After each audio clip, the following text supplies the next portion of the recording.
इस कार्यक्रम के पुण्यार्जक हैं स्वर्गीय श्री प्रेमचंद्र जैन की पुण्य स्मृति में श्रीमती पद्मा जैन, गुना, मध्य प्रदेश, श्री विवेक कुमार जैन, श्रीमती सुषमा जैन, वैशाली जैन, वैशालिका जैन, सिंगापुर, श्रीमती सुधा जैन, श्रीमती रेखा, राहुल जैन, श्रीमती नेहा, रोहित जैन, सीए, आरव, मौली, अनवी जैन, ईहा Jain, Varthaman infrastructure Mandla, Madhya Pradesh, firm Varthaman infrastructure Mandla, Madhya Pradesh, स्वर्गीय श्रीमती निर्मला देवी जैन की स्मृति में श्री रूपचंद्र जैन, श्री नरेश कुमार जैन, श्रीमती अंजुला जैन, कुमारी समृति Jain, master Samarth Jain, firm Gopal agro product, CM Masale, Rajnandgaon, Chhattisgarh.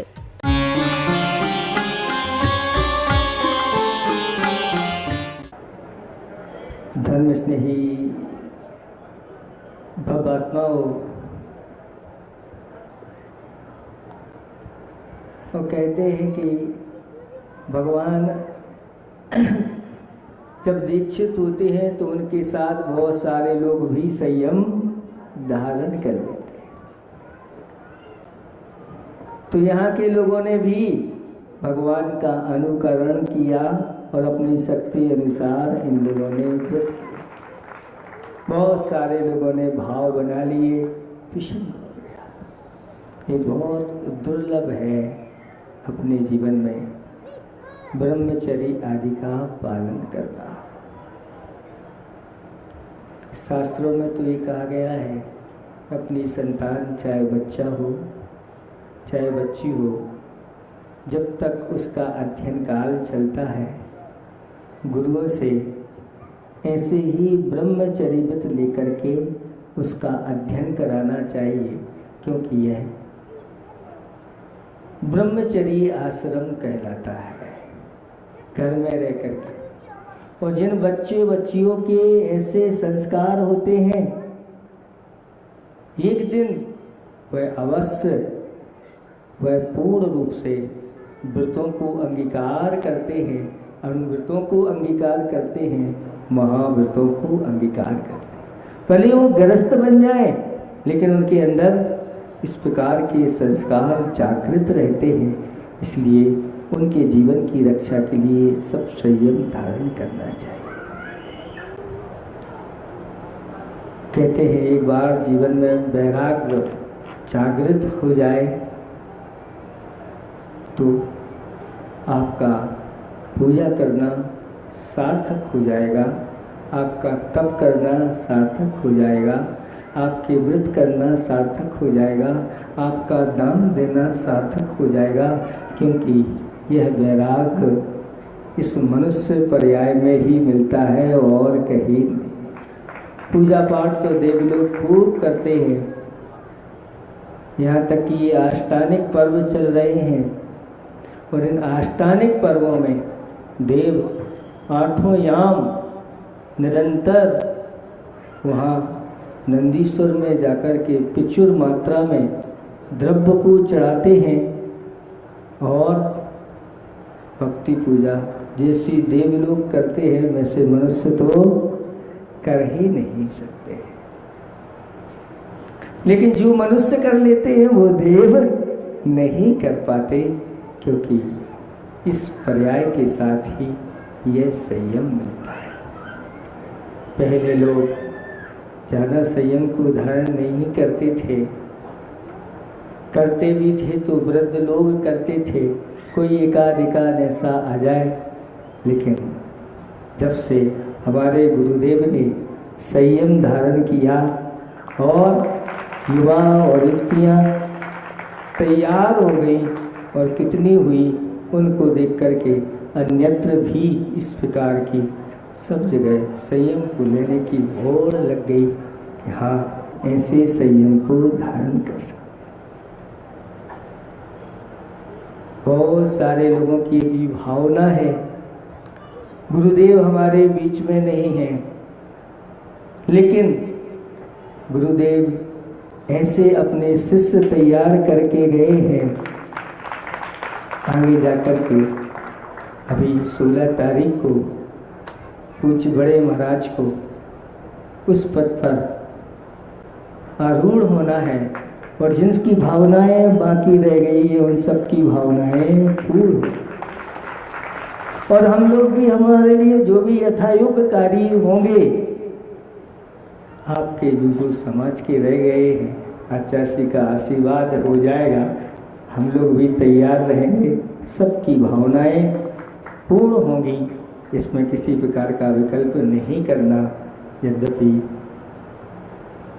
आचार्य भगवंत चले गए, लेकिन हमारे मन से, हमारे हृदय से कभी जा नहीं सकते। वो हमेशा अपने अंदर विद्यमान रहेंगे, उनके वचन हमारे अंदर विद्यमान रहेंगे। उन्हीं के द्वारा दी गया यह रत्नात्रय है। इसलिए आचार्य भगवंत जाकर के भी गए नहीं। ऐसा कहा गया है कि तप करते यौवन गया, द्रव्य गया मुनिदान, और प्राण गए सन्यास में, तीनों गए न जान। अगर तप करते हुए यह यौवन निकल जाए, और यौवन की दहलीज पर उन्होंने जैसे ही कदम रखा और उन्होंने अपने जीवन में संयम धारण कर लिया और उनका तप तभी से प्रारंभ हो गया, तो उनका पूरा जीवन यौवन इस संयम तप के साथ गया है।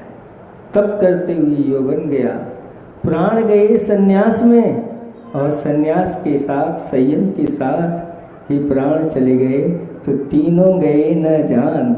और श्रावकों का अगर दान जो है और ऐसे स्थानों पर चला गया तो गया नहीं, आपका तो कितना गुना मिलेगा।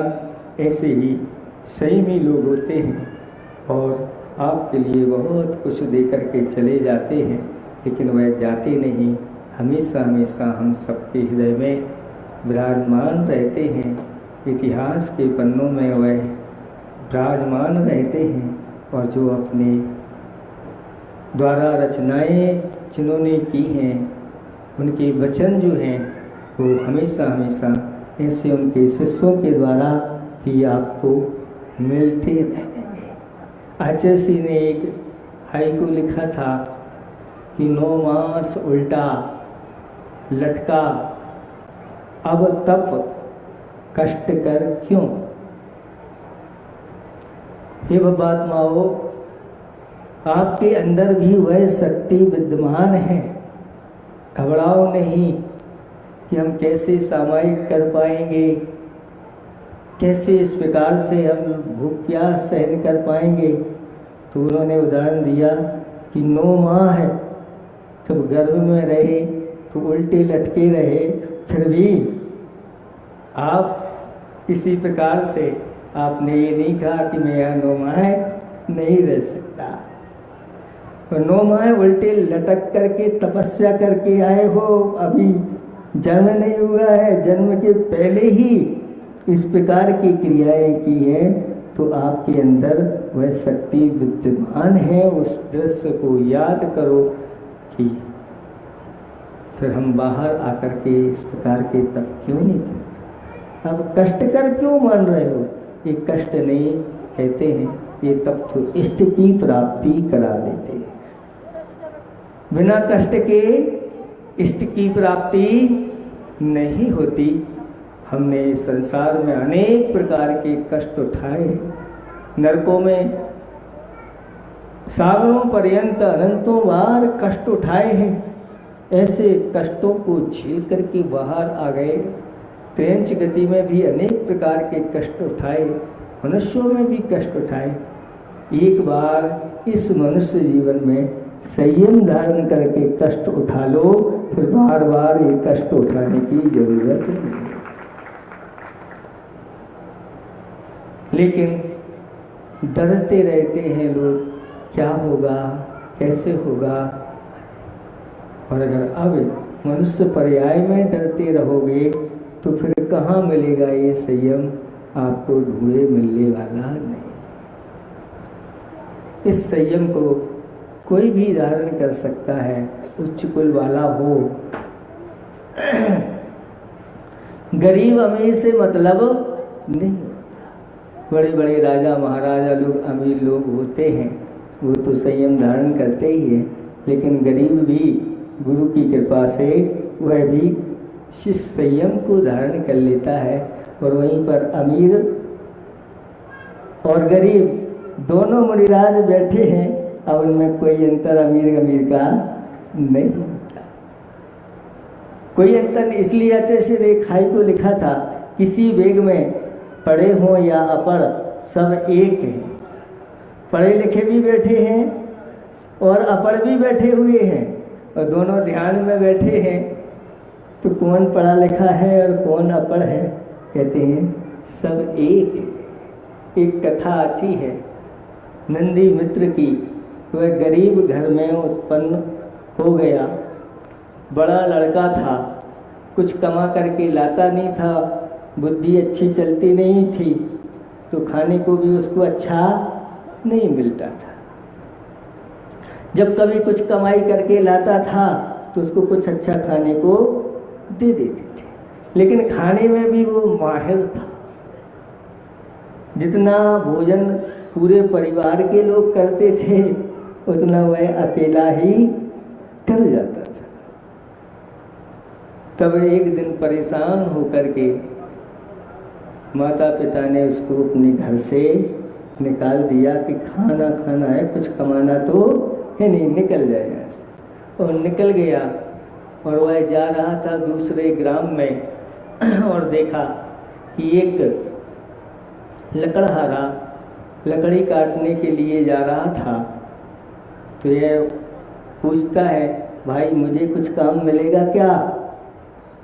तो यह लकड़हारा कहता है, हाँ काम तो मिलेगा, लेकिन क्या लोगे? तो उसने कहा मुझे कुछ चाहिए नहीं, सिर्फ भोजन दे देना और रहने के लिए जगह देना, पहनने के लिए कपड़े देना, और मुझे कुछ नहीं चाहिए। और वह तैयार हो गया, जंगल ले गया और लकड़ियाँ वहाँ से लाया, उसके सिर पर रख करके, और अपने घर जैसे ही पहुँचता है और अपनी पत्नी से कहता है कि ये अच्छा मिल गया है, अब इसको प्रतिदिन भोजन देना और एक रहने के लिए स्थान, ये प्रतिदिन ऐसे ही लकड़ियाँ लाएगा। स्वीकार कर लिया, लेकिन जब भोजन करने वह बैठा तो एक ही दिन में उसकी पत्नी कहती है कि नहीं, मैं तो इसको नहीं रख पाऊँगी। तब वह उसका जो पति था वह कहता है कि अब ऐसा करो कि एक मटके में इसके लिए दलिया बना दो, और वह दलिया पी लेगा और काम होगा। वैसे रोटी तो 100 रोटी खा गया, तो क्या हो, कौन बनाएगा, कौन खिलाएगा? तो इसको दलिया बनाओ, फेरी बनाओ और इसको ऐसे करते करते 1 वर्ष जब हुआ, दीपावली का दिन आया, तो उसकी पत्नी ने सोचा कि हमेशा इसको दलिया वगैरह ऐसा खिलाते हैं, अच्छा भोजन नहीं, तो दीपावली के दिन, त्योहार के दिन उसके लिए अच्छे पकवान बना करके खिला दिए। और पकवान खिलाए तो अभी तक तो खाए नहीं थे, वह जठराग्नि वैसी थी नहीं, उसके कारण से उसको प्रमाद आ गया और भोजन करके सो गया। अब लकड़ी काटने जाना था और ये सो रहा था, तो पूछा ये सो क्यों रहा है? तो आज इसको अच्छे अच्छे पकवान खिला दिए हैं, इसलिए ये। तब उसने अपनी पत्नी को डांट लगाई और आपस में इस बात को लेकर के झगड़ा हो गया। तो उसने सोचा कि भाई अब ऐसे घर में अपन को नहीं रहना कि जहाँ अपने द्वारा झगड़ा। और उसने अपनी रस्सी कुल्हाड़ी उठाई और अब निकल गया, मैं अब स्वयं ही अपना कार्य करूँ। फिर ऐसा कार्य करने लगा। एक दिन क्या हुआ कि एक मुनिराज नगर की ओर जा रहे थे। इसने जब देखा पहली बार कि ये महाराज, इनके पास तो कुछ भी नहीं है, पहनने के लिए कपड़े भी नहीं हैं, इनका भोजन कैसे क्या होता होगा। और वह उनके पीछे पीछे हो गया और विचार करता है कि अगर इनको कहीं कोई भोजन नहीं देगा तो मैं इनको भोजन कराऊं। और जाके पीछे पीछे गया और उन मुनिराज का बड़े बड़े लोगों ने पड़गाहन किया और एक चौकी में जाकर के घर के सामने मुनिराज का पड़गाहन हो गया। यह वहीं पर बाहर बैठा बैठा देखता रहा उनके भोजन। और जैसे ही महाराज के भोजन पूर्ण होते हैं, महाराज तो निकल जाते हैं, लेकिन श्रावक लोग सोचते हैं कि महाराज के साथ पीछे पीछे आया है, तो उससे कहा भैया यही भोजन करके जाना। और अच्छा अच्छा भोजन उसके लिए कराया और वह संतुष्ट हो गया कि ये तो बहुत अच्छी बात बन गई, अब कहीं जाने की आवश्यकता नहीं है। और जाकर के महाराज के पास पहुंच गया कि महाराज अब तो हम आपके साथ ही रहेंगे और कहीं नहीं। एक दिन महाराज का उपवास हो गया और वह कहता है महाराज चलो। तो महाराज कहते हैं नहीं, हम तो नहीं जा पाएंगे क्योंकि हमारा तो उपवास है। तो मेरा क्या होगा? कौन श्रावक लेने थोड़ी आएगा ये उपवन में, जंगल में। तो ऐसा करो महाराज, ये पिछी कमंडल मुझे दे दो। तो महाराज ने कहा ये पिछी कमंडल ऐसे नहीं देते, पहले इन कपड़ों को उतारो और जैसे हम हैं वैसे हो जाओ और ये पिछी कमंडल लेकर के चले जाओ, तुम्हारा भी भोजन। तो बिना दीक्षा के ही महाराज ने कृपा कर दी और पिछी कमंडल दे दिया, क्योंकि उन्होंने हमारी ज्ञान से जान लिया था कि इसकी होनार अच्छी है, भव्य है। और जैसे ही भोजन करके आहार करके वह महाराज आ जाते हैं और आकर के कपड़े पहनने लगते हैं, तो महाराज कहते हैं अब कपड़े मत पहनो, तुम्हारी आयु मात्र 3 दिन की बाकी रह गई है, करना है तो अपना कल्याण कर लो। वह भी तैयार हो गया और महाराज ने केशलौंच करके और दीक्षा, वास्तविक दीक्षा प्रदान कर दी और तप करके स्वर्ग में जाकर के वह रिद्धिधारी देव बन गए। संयम अपने आप में बहुत महत्वपूर्ण चीज़ है, इसलिए पूर्ण संयम नहीं ले पाते तो धीरे धीरे आप आगे बढ़िए। जिसकी जैसी जो शक्ति हो आप उसको लेकर के, क्योंकि ये संस्कार आगे तक काम आते हैं और एक छोटे से भी नियम आगे जाकर के बहुत बड़े बड़े नियमों को प्राप्त करा देते हैं।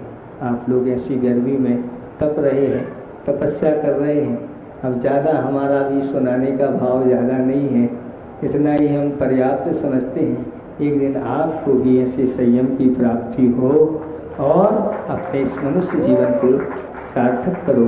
अहिंसा परमो धर्म की।